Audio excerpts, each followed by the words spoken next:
So all of us here, whether you like it or not, whether you claim it or not, whether you have it on your resume or your business card, or your grandchildren might have it written on a plastic ball, we are living the life of God. That's what we're here for. We're living God's life.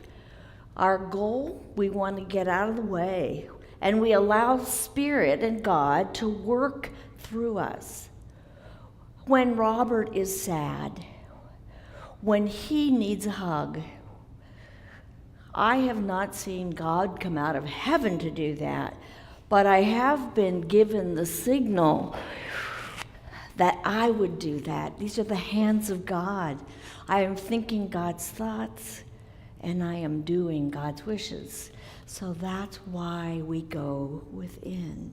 So everybody has a different way of going within. I do my chant because that really helps. But some other ways, meditation. Or what about yoga? Whatever brings you into the stillness. What if you wrote a prayer? What if you wrote a letter? All of these things. Looking for things in your life that are bringing you closer to God. Because it doesn't just happen. We have to work it.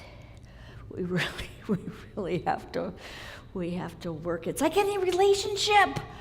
We really need to make sure that we spend time with God. I love my meditations. I get up, I get a coffee, and then I sit down and I spend time with this Spirit that allows me to do so much. So there are many, many ways, and the reason we're going into that connection is that we want guidance. So we ask, what should I do about this? What about this? I mean, we talk to our friends and the people in the congregation, but how about asking the big guy or the big girl? What about asking and then figuring out what needs to be done, what you're being guided to do? Okay, we got the guidance. We know what we're going to do. God spoke to us.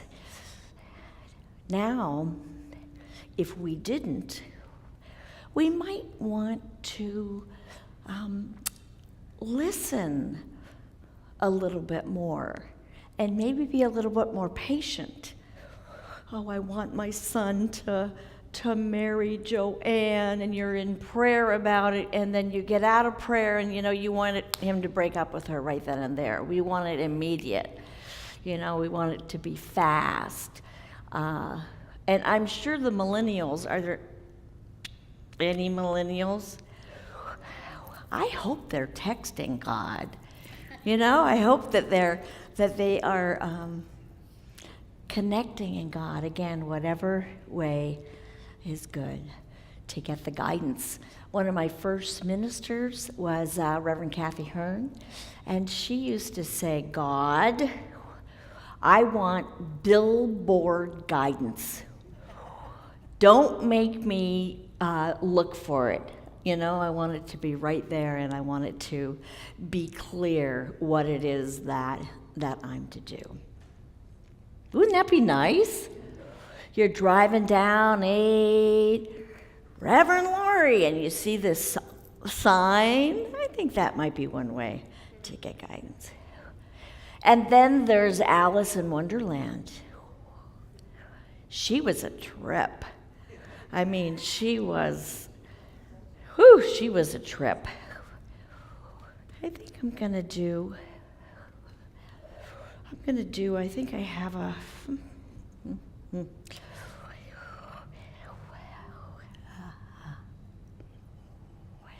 I chose this verse, which is, do not be deceived, God is not mocked. For whatever one sows, that will he also reap. And for me, the sows, that means work, but it also means choices.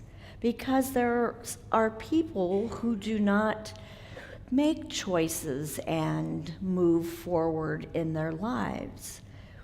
Every time you say choice, on the other end is change, and that doesn't make that many people comfortable.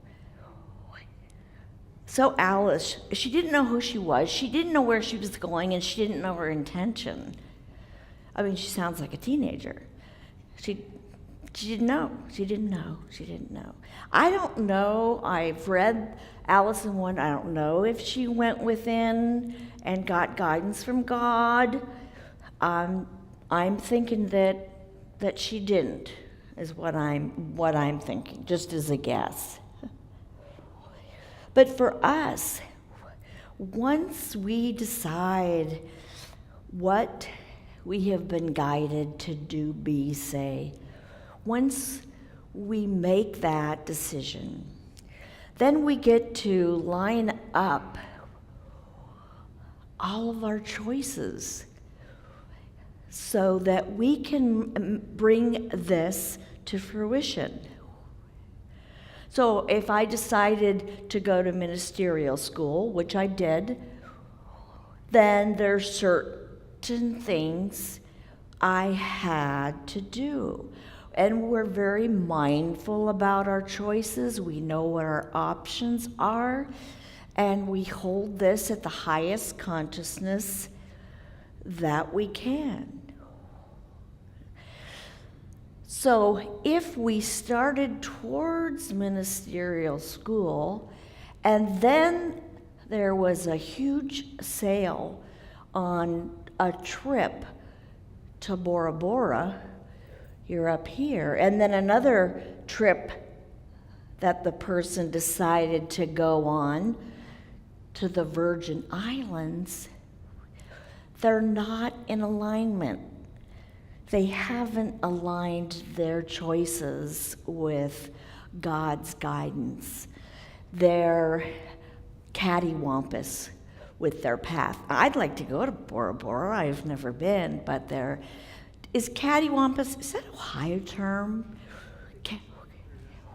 It's international term. Does everyone know what it means, a cattywampus? It's up and down. It's not in line. You've made the decision. You've been guided by the loving presence of the Lord inside or outside, and yet you're not willing and you're not making choices to really support what you want or what your intention is. There are opportunities that show that opportunities everywhere, just as there have always been.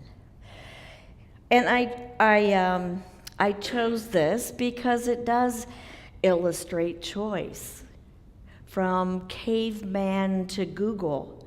I mean, there are all kinds of choices that we can choose, that opportunities. And for some reason, we don't choose that, but they're always there. If we think for one waking moment that opportunities aren't out there for us to choose, for us to select so that we can move forward, so that we can make changes and create manifestations of our goals. You know, that's the longest sentence I ever did in my life. I'm exhausted. But I did want to share about a woman who made her transition, a friend, on Saturday. And, you know, we have all had that happen, either in our families or in the congregation. And she was so dear and so kind. She was incredible. She had been not feeling 100% for about 5 months or longer. So it had been a while for her. But when I came to visit, she was She was always so appreciative and always at her best and very grateful. And I just thought, we really are. We are always, always at choice. She chose to be kind to me. She was in pain, but she chose that in the same way that we choose our attitudes. Because it's so easy to get pissy.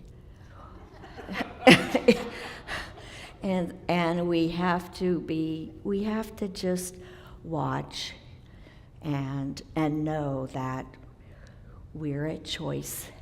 We choose with people in our relationships. We choose to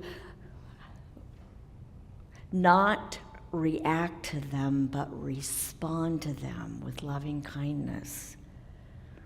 We are always, always at choice. I have some affirmations for us, and then we'll close in prayer. Oh, that's right. I am trainable. I want to go forward to the affirmations.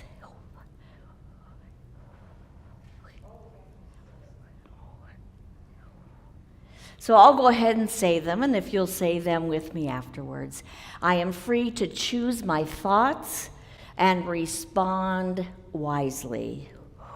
I am free to use my thoughts and respond wisely. I am open to God's guidance and make choices with ease.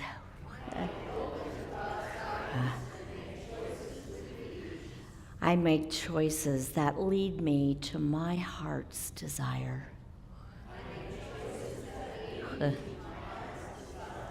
Join me in prayer. Going in here and now to the place where the divine love of God is. I know it is this God that beats my heart and breathes my breath. It is this very God that cradles my dreams, and I know that I am one with all that God is, all of the joy and the beauty. All of the wisdom is inside of me, and I am able to express it in my own unique way. And as I know that I am always at choice. I know that the answers for all of my problems, my questions are within. I know that I am given them by God. And I am willing to follow that guidance. I am a divine child of God, knowing only wholeness, knowing only health, knowing that all paths lead to God, for there is no other place to go. It is my path, for I am living God's life, and I am open to having all of His desires for me revealed. And so I am grateful to know all of this. I am grateful to know that the loving presence of God is all there is. I choose that, I know that, and that is so, and so it is. Amen.